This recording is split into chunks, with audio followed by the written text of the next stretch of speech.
ഉസ്താദുമാരെ, പ്രിയപ്പെട്ട കൂട്ടുകാരെ, നബി സല്ലല്ലാഹു അലൈഹി വസല്ലമയുടെ ജന്മം കൊണ്ട് അനുഗ്രഹീതമായ ഈ വേളയിൽ ആ പ്രവാചകന്റെ അതിരില്ലാത്ത സ്നേഹം എന്ന വിഷയത്തിൽ അല്പം സംസാരിക്കാൻ വിധി കൂട്ടിയ സർവശക്തനെ ഞാൻ ആദ്യമായി സ്തുതിക്കട്ടെ. അൽഹംദുലില്ലാ. സ്നേഹം ചോർന്നു പോകുന്ന ഇക്കാലത്ത് നാം നബി സല്ലല്ലാഹു അലൈഹി വസല്ലമയിലേക്ക് തിരിഞ്ഞു നടക്കേണ്ടതുണ്ട്. ഭൂമിയിലുള്ളവരോട് മുഴുവനും നിങ്ങൾ കരുണ പുലർത്തണം എന്ന് നബി സല്ലല്ലാഹു അലൈഹി വസല്ലം നമുക്ക് പഠിപ്പിച്ചു തന്നു. എങ്കിൽ മാത്രമേ ആകാശത്തിന്റെ അധിപൻ നിങ്ങളോട് സ്നേഹവും കരുണയും പുലർത്തുകയുള്ളൂ. കുട്ടികളെ കാണുമ്പോഴേക്കും മുത്തം വെച്ചുകൊണ്ട് സ്നേഹത്തിന്റെ ബാലപാഠം നബി സല്ലല്ലാഹു അലൈഹി വസല്ലം നമുക്ക് പഠിപ്പിച്ചു തന്നു. പെൺകുട്ടികളോട് നീതി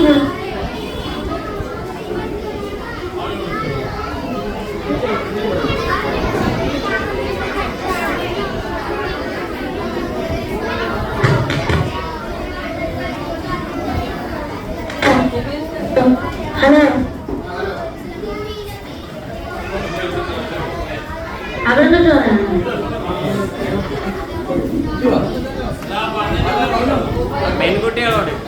പെൺകുട്ടികളോട് നീതി പുലർത്താനും മുതിർന്നവരെ ആദരിച്ച് സ്വർഗം നേടുവാനും നബി സല്ലല്ലാഹു അലൈഹി വസല്ലം കൽപ്പിച്ചു.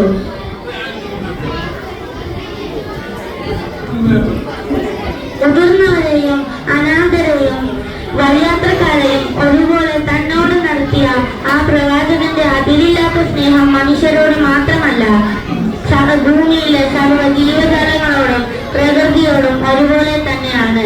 ജനങ്ങളെ ഇസ്ലാമിലേക്ക് ക്ഷണിച്ചതിന്റെ പേരിൽ കല്ലേറേൽക്കുകയും നാട് കടത്തപ്പെടുകയും ഒട്ടകത്തിന്റെ കുടൽമാല വരെ ചുരുക്കിയ ശത്രുക്കൾ ദുരിതത്തിലാണെന്നറിഞ്ഞപ്പോൾ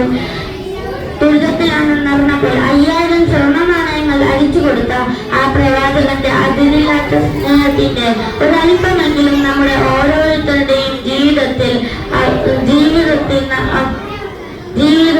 പുലർത്താൻ അല്ലാഹു തൗഫീഖ് നൽകട്ടെ. ആമീൻ. ഡിസംബർ 166.